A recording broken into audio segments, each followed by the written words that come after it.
In het kader van de Limburgse Circulaire Innovatie Top 20 zijn we vandaag in Halen bij Orange Elephants en we spreken er met Philip Duif. Orange Elephants doet mee in de categorie Circulaire Changemaker. Een goedemorgen en dank om ons hier in Halen te ontvangen. Zou je om te beginnen jezelf en het bedrijf even kort kunnen voorstellen? Goeiedag, ik ben Philippe Duif van Orange Elephants. Wij zijn een bedrijf die zich gericht heeft op het product Miscanthus, ook wel in de volksmond olifantengras genoemd. Dit is een product wat buiten geteeld kan worden en een zeer hoge opbrengst heeft, wat zeer interessant is voor de Nederlandse markt. Want wat is het circulaire innovatieve ervan, zeg maar?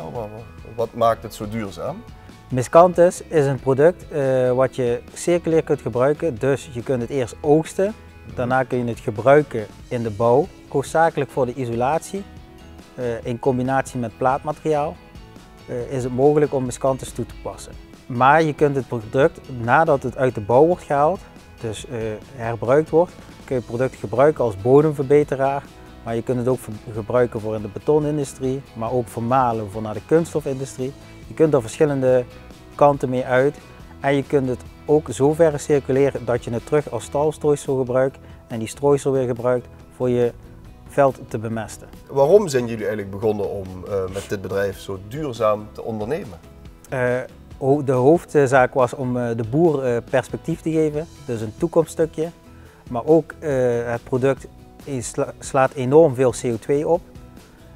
Daardoor kun je veel CO2 vastleggen in de bouw, waardoor dat het zeer interessant is voor de bouw om het product toe te passen.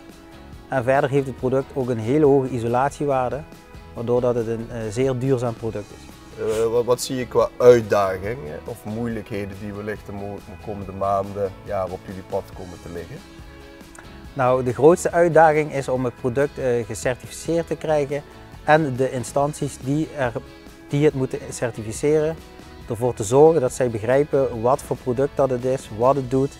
En de komende jaren moeten we enorm veel testen om te weten wat het product na loop van tijd allemaal doet. Wens ik jullie veel succes mee. Dankjewel.